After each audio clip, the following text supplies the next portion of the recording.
Socratic law. I don't know what he's not. Because he had questions. I need to answer them today. Hopefully. Okay. Anyway. They call it like the mathematicians, like Aristotle.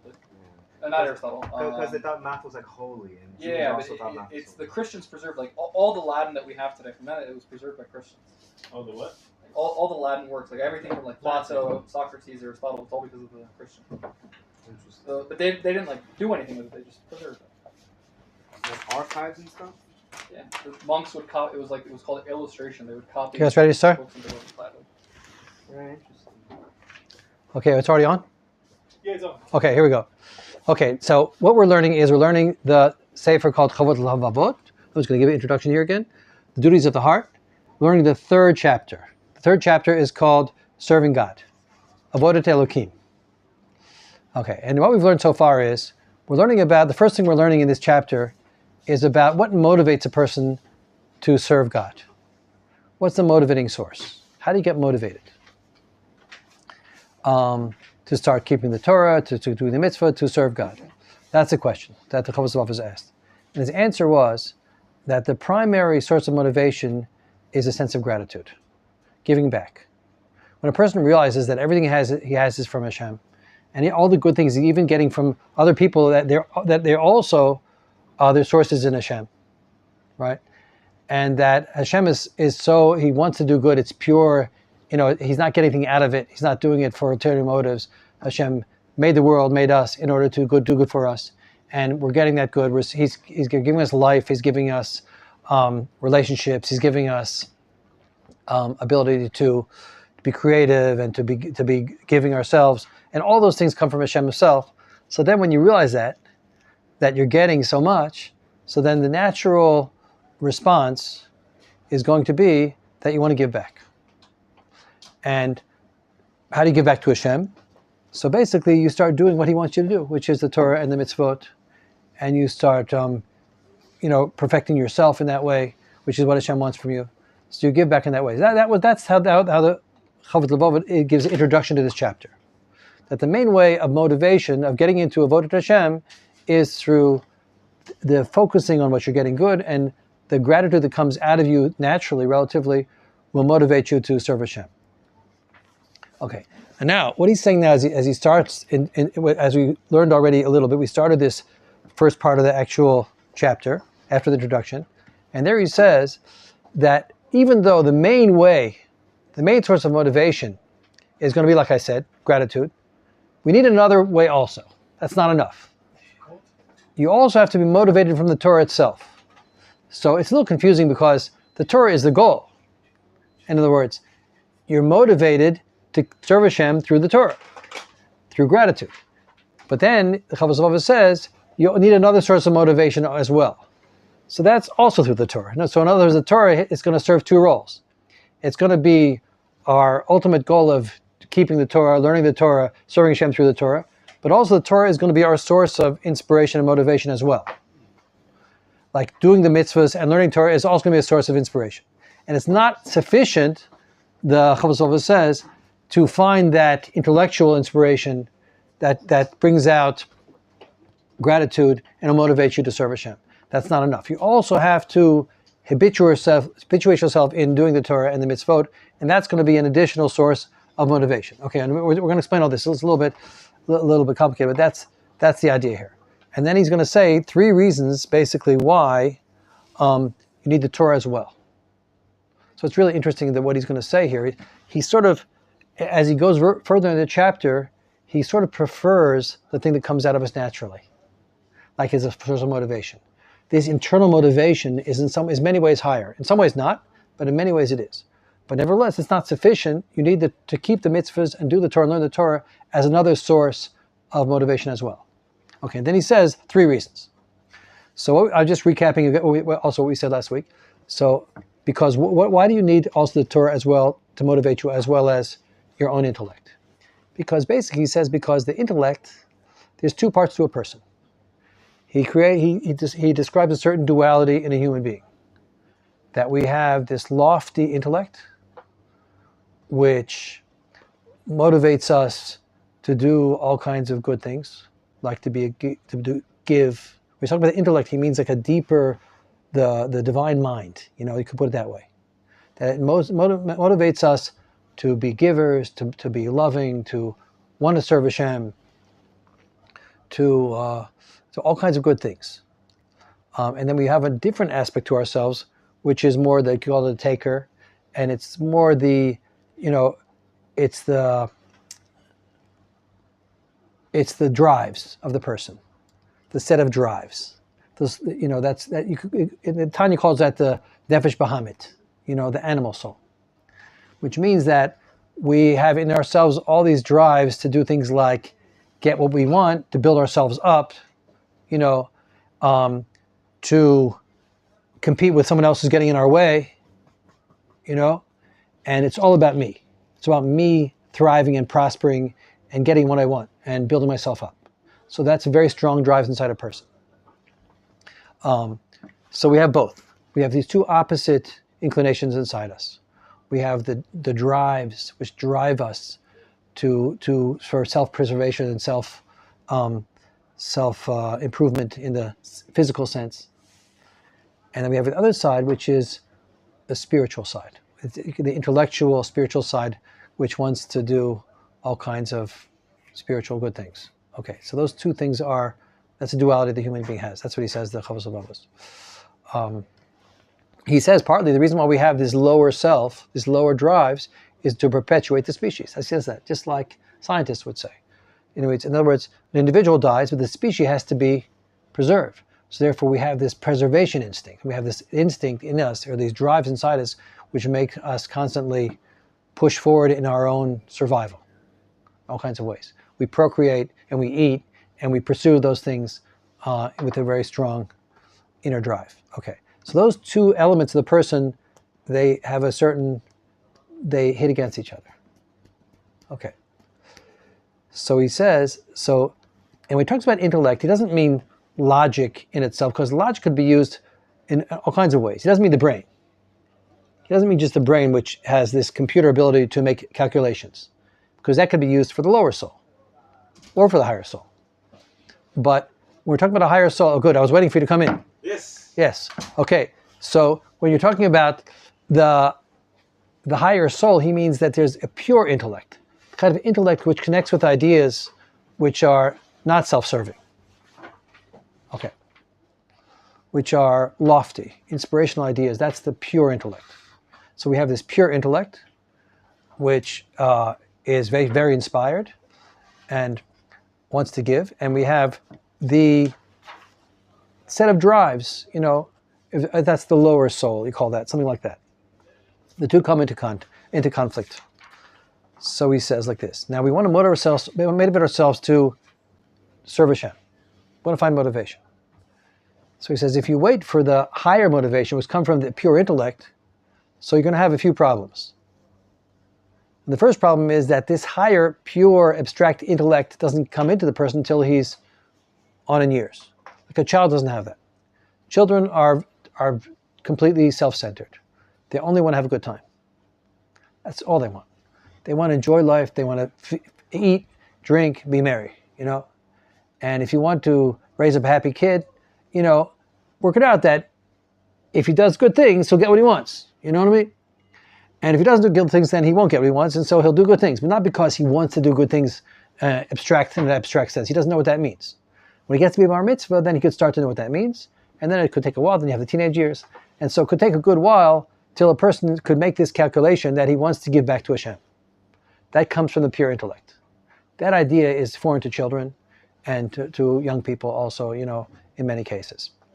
So if he waits to be motivated for that, he's going to be already so invested in this world of doing what he wants, be based on his inner drives, on the physical drives. So then it's going to be hard for him to overcome those habits and that way of viewing life, that it's all about me. So therefore, if he waits, that's the first thing, as we said last week, if he waits, he's going to be behind in the game. So therefore, you start doing mitzvahs, even pre-bar mitzvah. You start getting the habit of doing mitzvah and learning Torah even beforehand. And that creates a type of inspiration. And it empowers the intellect. That's what he's going to say. It empowers that pure intellect. And you start doing it then, and you do it through your teenage years as well. and you're empowering the intellect rather than letting the animal soul get totally entrenched and dominant. So that's one reason why you have to have the Torah as well. So because if you learn Torah and you do a mitzvah, even before you have that clarity that you want to give back to Hashem, then when you finally do get that, you'll be able to live like that. Whereas if you weren't keeping mitzvot and you weren't doing the Torah and you were waiting for that to get that pure motivation, so then you might not never get it. And if you do, it might be too weak to overcome the force of your drives. Yeah, so that's interesting. So everybody wants to be like spontaneous and do what I want to do, because I want to do it. But here the Chavos Avos is saying you can't wait till you do it just because you want to do it. You have to also parents have to teach children to start getting into Torah, doing mitzvot. That's our way of life. We do it. We want to do it because various reasons. We don't have that deep inner drive yet, So you can't wait. Because you wait to get that inner drive that comes from gratitude, it might be too late. That's the first thing he says. So that's interesting. So it's interesting about, let's say a person's a Baal Tshuva, a person's a ger, that means you missed that first part. So that's something you're going to have to work hard to get that back. If a person gets a chinuch from early youth, they learn a whole chumash before they're 9, they learn a whole mishnah before they're 15, by that time they're already they have a head start. And then their seichel starts to come in, they start to say, oh, I really want to serve Hashem, that's the best thing in the world, so they have a head start. So a person's a Baal Tshuva, is a ger, they're missing that to some extent. They might have been doing some mitzvahs, they were doing a lot of mitzvahs actually, maybe they didn't know it as a mitzvah, but so that's one reason why it's hard to start later. It's on the other hand, the good thing about being Baal Tshuva and being a ger is that you figured that out. You figured that you want to give back to Hashem, and you're coming from there. And now you have to use that, and you have to start throwing yourself into the mitzvahs and empower that side of yourself. Okay, so that's number one. Now, let's look at the sheet. I'm going to read here from the Chavos Avos, the translation here.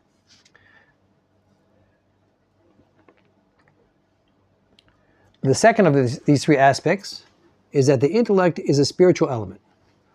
So now, if the second reason why you can't wait till you get that sense of gratitude before you serve Hashem, you also have to use the Torah as a source of inspiration, is because of the second thing here. The second of these three aspects is that the intellect is a spiritual element deriving from the higher spiritual world. So the intellect is spiritual, right?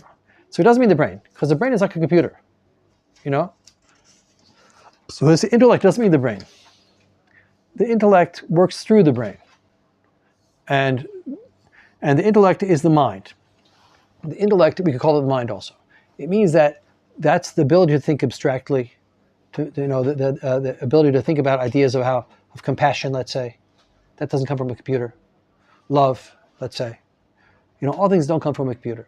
All things that have to do with our choices and a deeper type of reasoning that works through the computer of the brain. So we're talking about the mind. So he says the mind is a spiritual thing, but it comes from the higher spiritual world. It comes from the divine source. And it's like, they call it a chelek elokam amal, a portion of divinity itself. The intellect is divine. It is a stranger in this world of gross material bodies. It doesn't really fit into this world of physicality. Man's physical desire, however, is a product of natural forces and of the combinations of the elements. He says, however, the physical desires of a person it's a product of natural forces, he says, and combination of the elements. So that's very interesting what he says now. I just want to explain that a little bit. It's a way that Kabbalists talk and medievalists talk, and it's just interesting. I'll just explain a little bit what he means over here by the elements. So he's saying that our drives are like a force of nature. That's what he's saying. It's like we think of it now. Like, in other words, a cat runs after mice. It goes out in the night. It knows how to find them. How does it do that? It didn't figure it out. It's built into it. It's an instinct. So we have that also. It's part of nature. It's natural. So we also have that. We have the soul that pushes us to get what we want and what we need. And it pushes us towards sexuality and towards making money and towards competing and etc. Okay. And it also says it's a combination of elements. So that means like this. This is what it says in this farm, that you have in the old, in Kabbalistic sources, they talk about 4 elements: fire, air, water, and earth. And each of those elements has properties. So properties of earth are, for example, it's heavy. It's pulled downwards, pulls downwards, right? And properties of fire is it pulls upwards, right? Properties of air is it floats around. And property of water is it flows, and it's also the source of all kinds of pleasures. Like you bathe in water, you drink water, things grow out of water, So all those things each one has like its own soul. Like, like the soul of the fire makes it go upwards. That's its underlying nature, That's the way it's made. And like the nature of water is it flows and it makes things grow. The nature of earth is that it's heavy.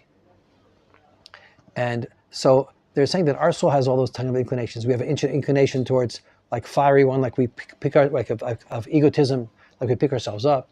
We have an inclination of being lazy, like the earth. We have desires, physical desires, they connect to the water. And we have air. Air is like the people like talk all the time and they waste time, like air blows. So anyway, that's the point. That's what he's referring to. So we have all these things in us. And just like it's built into the whole world, it's built into us.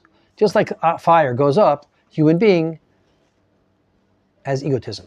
It's built into us. Wants to feel important. Okay, so that's his point. It's not so important. It's just a way of talking about the innate drives. And his point is that it's part of nature. And that's very simple. Even in modern terms, you can understand that it means that we have natural drives and instincts, and that's the way, that's what modern man thinks of us as well. But sometimes the modern man doesn't understand the other part, which is that we have a soul, a divine soul, which has a whole different attitude. It's a source of wanting good things, wanting to do good, wanting to serve Hashem, wanting to daven, wanting to get wisdom, all that kind of stuff. Okay. So now, since the body is at home in this world, like it's together with air, fire, water, and earth, it's like it's part of the world. It's the drive. It's together with the cats, with the lions. It's home of this world. It's made to survive. We have this built-in mechanisms that drive us and that bring about our survival. That's part of nature. It is at home here in this world, which is its foundation and place of origin. Like the animal soul comes from this world. He says it's this worldly thing. You're born with a body with all these drives. And just like every animal, every plant has its body and its drives and its inclinations. Shalom, Mario. Foods vitalize it. Bodily pleasures strengthen it. So when you eat food, the animal soul gets strengthened. Your desires get stronger. Your desire to compete, your jealousy might get stronger. All of those kinds of things are strengthened by food. And bodily pleasure is strengthened. Also, when you do things that are fun and that give you pleasure, so you're also strengthening the physical side. The intellect, on the other hand, because it is a stranger here in this world, I'll give you an example. Let's say, like the drives are strengthened by bodily pleasures. Like let's say you succeed, then you're driven to succeed more. Let's say you become the top guy, and you get a lot of kavod. So then you're driven to get more. So that it's at home in this world. The intellect, on the other hand, because it is a stranger here in this world, the intellect is a stranger in the world. Now, like I said, he doesn't mean the brain, because everything has a brain. Animals have brains also. He's not talking about that. He's talking about the intellect, the pure intellect. It's a stranger here. The intellect has the ability to think about things beyond this world that they're not for the self. Has nothing to strengthen it, and there is nothing like it. Has nothing to strengthen. There's nothing like it in this world. The soul is unique in the world. The human soul, the human mind. All are against it. The necessary consequence of this is that it is weakened and in some need of external factor which will help it break free from the dominance of physical desire and overcome it. So that's what it says. So therefore we're driven in all these ways to think in a sort of a pure way, not pushed by the drives, is difficult. Everything in the world strengthens your drives. And when you take from the world, that strengthens your drives. So therefore, but whereas the mind is not a home in the world. Now, so we do use our minds, to think about things, how we're going to get things we want. But to think in an abstract way, that's doesn't exist in this world except in the human being. It's something doesn't fit into the world exactly. The Torah is the cure for such sickness of the soul and diseases of personality. So that's the sickness of the soul. If the soul is not proactive, and all that's going on in your life is self-serving drives, that's called sickness of the soul. I want money. I want attention. I want pleasures. I want influence.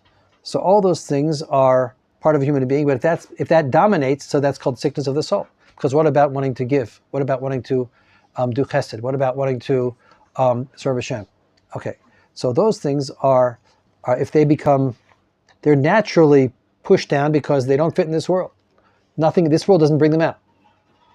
So therefore, you have the Torah, which brings that out, those aspects of the soul. You will therefore find that the Torah prohibits many kinds of food, clothing, sexual relations, acquisitions, and practices, all of which strengthen physical desire. It also prescribes these things which are antithetical to physical desire and that inhibit it, namely prayer, fasting, charity, and loving kindness, which revive the signs of intellect and enlighten man both in this world and the next. So he says like this now. He says, therefore, you find that the Torah prohibits many things. Not every kind of clothing is all right. You have to wear modest clothing, for example. Not every type of food is all right. You eat kosher food, not tray food, not non-kosher food. Not every type of sexuality is permitted, only to someone you're married to at the right time, etc. Not every kind of acquisition is allowed. You can't steal, etc. You can't give loans with interest. All kinds of things like that. So all these things. So if you let these things all go in the way they naturally will, so they're all building up those lower drives inside the person. But when you inhibit them with the Torah says this yes, this no, this yes, this no. So then that's bringing out the intellect, because you're making choices based on intellect, based on the Torah's guiding you. Okay, and then he says it prescribes these things. It also tells us we should do things which are also antithetical, opposite of physical desire, and inhibit it. For example, prayer, fasting, charity, and loving kindness. Those wake up the intellect.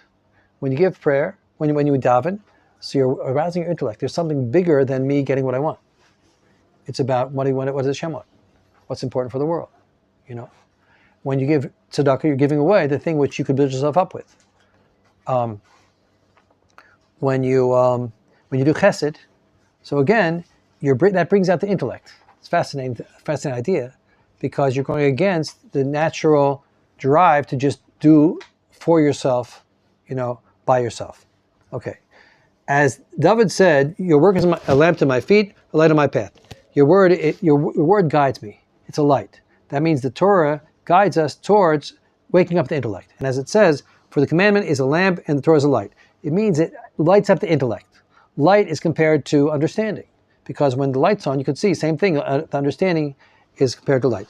I saw that there is advantage in wisdom over ignorance, like the advantage of light over darkness. Okay, that's the second part. The second reason why you have to learn Torah before you activate your sense of gratitude is because the gratitude comes out of the intellect. And the intellect doesn't have anything to strengthen in this world. The things of this world strengthen the other forces, the bodily drives and the self-serving drives. And the intellect, which will motivate you to Torah, doesn't come out naturally in this world. So you really have to learn Torah. But when you learn Torah and do the mitzvot, that itself starts to bring out the intellect. You give tzedakah. You don't do all the things you want to do. You select and choose. So the intellect is starting to be empowered. It's so interesting.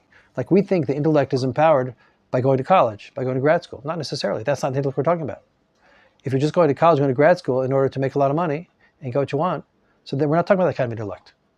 That's just using your brain to get what you want. So that could be also empowering just also the lower self.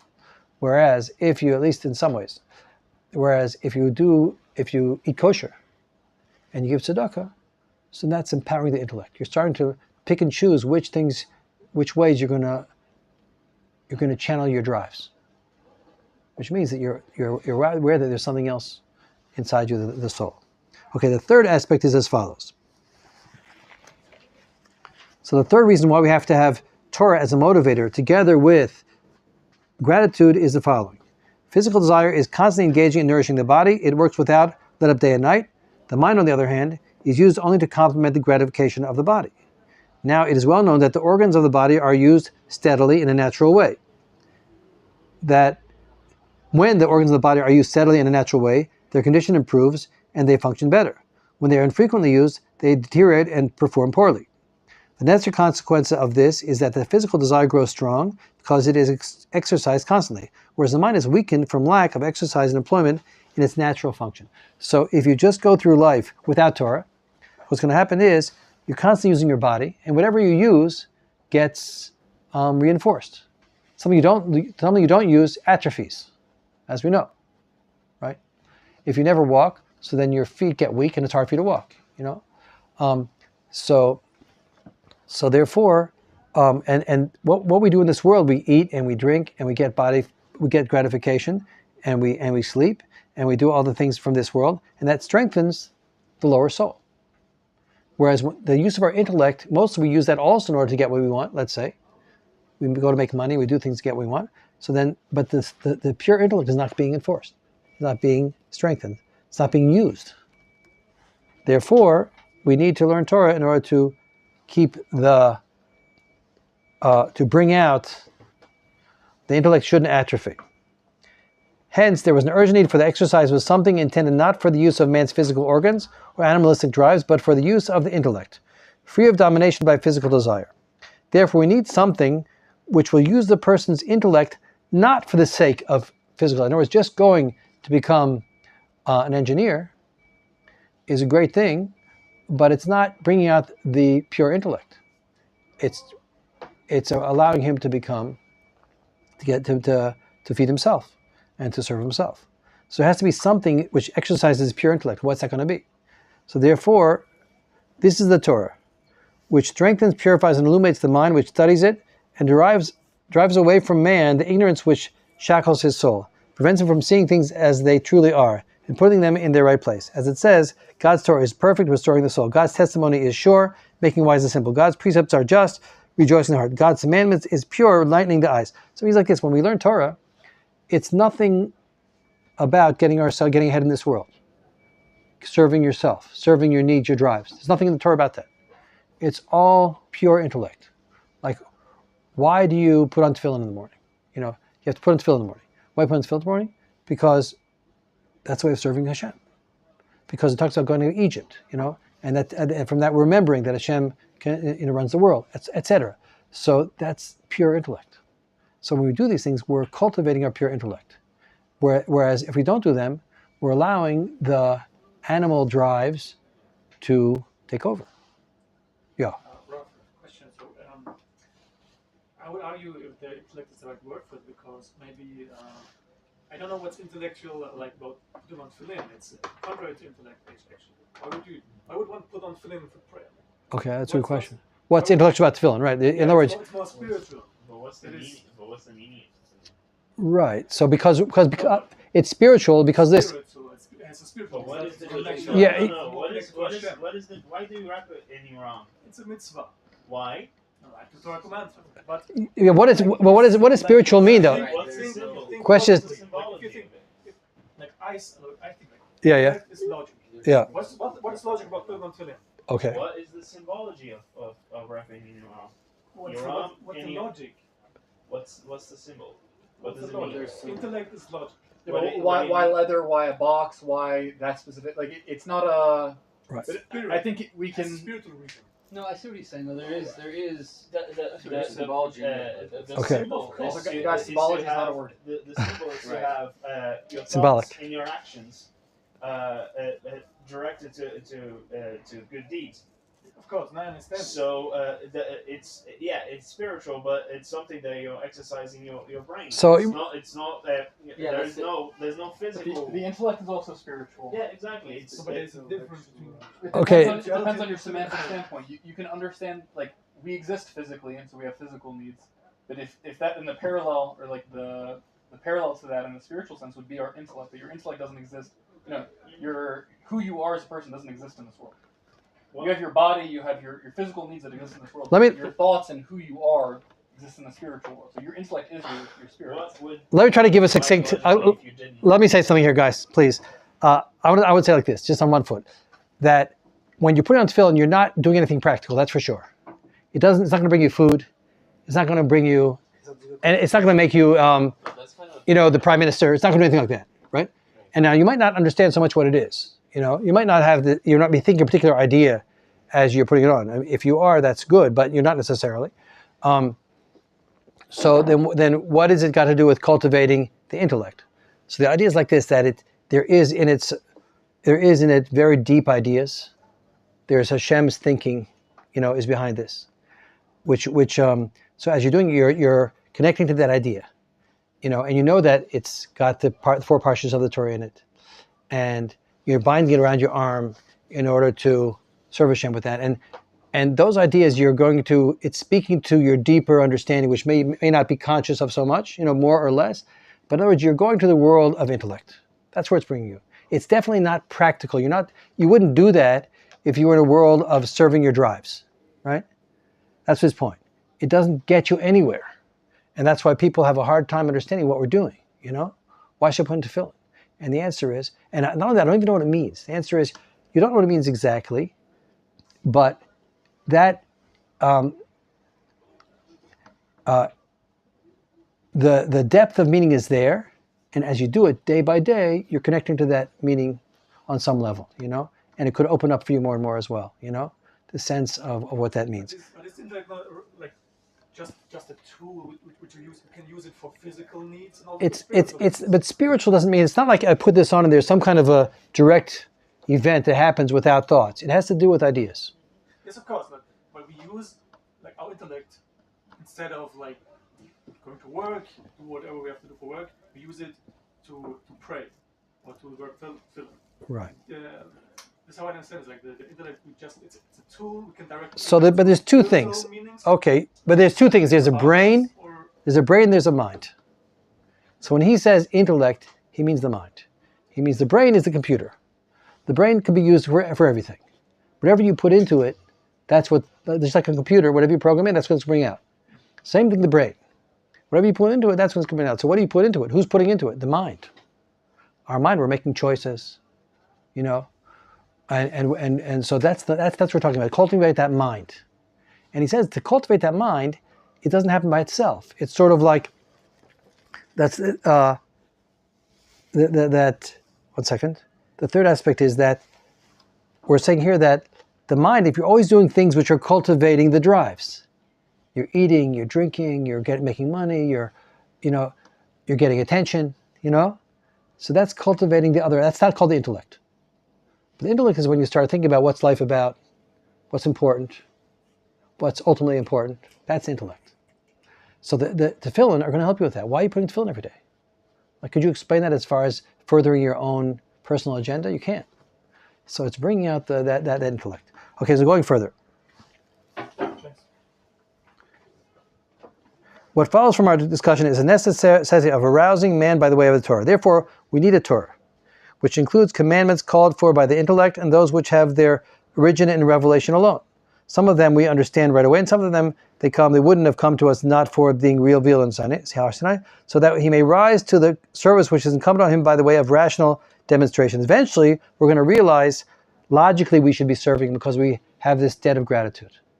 But to get there, until that comes in, we're cultivating our intellect, which is going to be able to get that recognition that we want to give back. Because if we don't cultivate the intellect through the mitzvot, so then we're not going to arrive at the clarity which would motivate us to feel grateful and want to give back. So we rise to the service which was incumbent on him by way of national demonstration, which is the ultimate purpose for which the human beings was created in this world. Eventually, you're going to understand that you want to serve Hashem, and then you're going to start serving Hashem because you realize that you want to give back. Okay, but till then, if you wait, so the drives keep getting strengthened. The lower self is pulling you after it, because you keep reinforcing it by eating and drinking and doing things which give you honor and influence. And then what happens is this intellect, this pure intellect, becomes so passive. And it'll be hard to develop it to get to this place where you actually appreciate what you're getting from Hashem and give it back. Recognize Hashem behind the world, appreciating Hashem. So that's this chapter here. Okay, so what he's describing is that we have a duality inside us. We're in a struggle. Every human being is. And we have very strong drives, or the human preservation instincts, And those are going to be behind a lot of what we do. And we may think we're making choices, but we actually may be, those choices are based on the drive, where the drives are pushing us. This is very simple psychology, where people work. Why do I want to get a job? Well, I want to be a productive citizen. I want to be able to build a family, but also you want to be important and you want to be able to eat, And so we have these drives. So I want to talk about this a little more. And on the other hand, we have also the divine soul, which wants to do mitzvot, which wants to do good things. And there's a conflict between the two. So he's saying that when the divine soul comes out, when the mind is active and clear, so it's going to start recognizing that it's getting a lot of things. It's going to start appreciating it.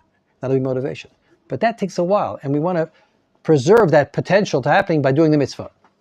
Doing the mitzvot brings out that intellect. It saves us from getting swallowed up by the drives. We'll justify all kinds of things, and basically we're being driven to do them. And we think we're choosing, but it's not such a choice. We're in the hands of our drives, But if you have a pure intellect, then you actually are choosing. You're using the divine mind to make choices.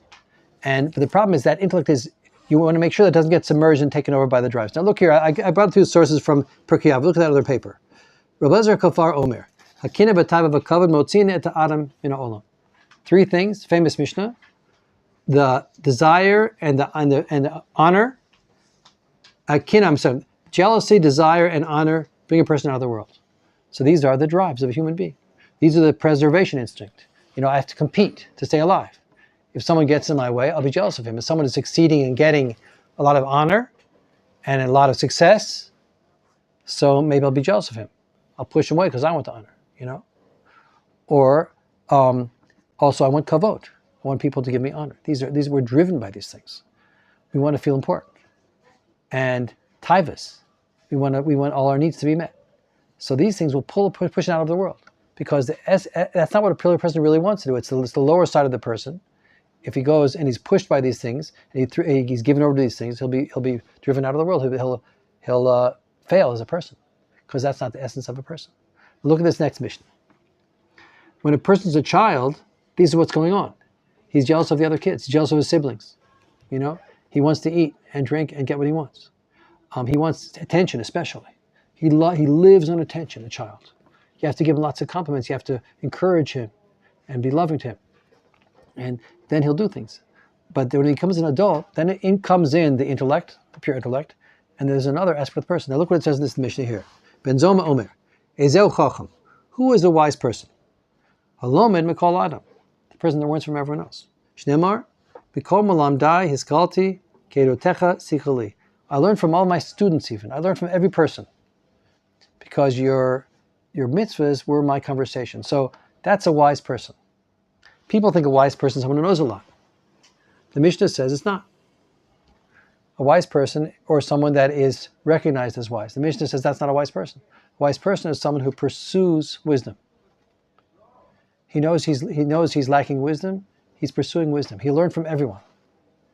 He'll learn from a child. If the child tells him something that is valuable insight, he'll get it there. Ezel Gibor, what's a strong person? A Kovish et Yisro. A strong person is someone who conquers his inclination. Shenemar, Tov Erchapay Megibor, Umoshel, Brucho Melokedir. It's better the patient person, the one who conquers a city, and the one who rules over his spirit than Tov Erchapay Megibor. It's better a patient person than a strong person. And a Moshe Baruch, the one who rules over a spirit, than the one who conquers a city. So in other words, we think a Gibor, a strong person, is someone who can overpower other forces, and he can conquer, he can win, he could control. Answer is no, that's not a Gibor. Gibor is a person that controls his inner spirit, his drives. Exactly. Okay. Ezeu Usher, who's a wealthy person. A wealthy person is someone who has a lot of money and a lot of influence and this and that. So a wealthy person is Sameich Mechelcho. He appreciates, he's happy with what he has. He's wealthy. Shnemar, just 1 second, let me just speak out my idea here, and then I want to take a question. Shnemar, Yagir Kapech Kisochel Ashrekab Tovlach. That's wealthy. Ashrekab Olam Zeh, Tovlach Olam Zeh. Ezeu Mechubad, who's an honorable person. People seek honor. You would think honorable person is someone that a lot of people give him honor. Whereas says, no, that's not honor. Hamachabad is Bria. Someone who honors others is an honored person. That's where his honor comes. So this is a deeper one. Shnemar Ki Mechabdai Achabed Ubazai Yekalu. So the person, Hashem gives honor to the person that gives honor to others. So what I want to say like this in this Mishnah is, you see that the way the human being naturally looks at things is, when I have something, I'm successful. When I have money, I'm rich. When I have power, I'm strong. Right? When I have knowledge, I'm wise. So that's the child's way of looking at things. That's from the lower side. But the higher side has a whole different reverse image of things. I'm wise when I'm running after wisdom, when I know that I don't know. I'm wealthy when I have the sense of appreciating what I do have, even if it's a little bit. I'm strong when I'm not controlled by my drives. So there's this clash. There's the kin of a tavet kavod takes them out of the world. There's a sense of that things are the opposite from the way they look to the childish personality. It's not true. That comes from the drives dominating. Mishnah in Avot, one more Mishnah here. Yeshua ben Prachia Amar, Aselecha Rab. Okay, that's. I want to just talk that out before we finish up here. We have to finish now, right? Okay, let me just say this last part here. So I wanted to bring out that there's this. He's saying that there is a clash inside a human being. We have strong drives; they drive us. We justify our drives. We think that we're doing it maybe altruistically. We're not necessarily. We might think that. We might not care. We have another side to us, also very strong, but it has to be cultivated. It's even stronger if it's cultivated, which is the divine soul, which is the mind that wants to give, to do good things. Because you have this strong force of the lower drives, therefore you need the Torah to help you deal with them until you can bring out from your intellect this gratitude, which is the ultimate goal. I wanted to just say something else before I'll let you guys go. But Reb Shuban Parche Omer, he says, make for yourself a Rav, buy for yourself a friend, and judge everybody favorably. So what does that mean? So to me it means that's yeshiva. So you want to empower your higher self, your mind, your pure intellect.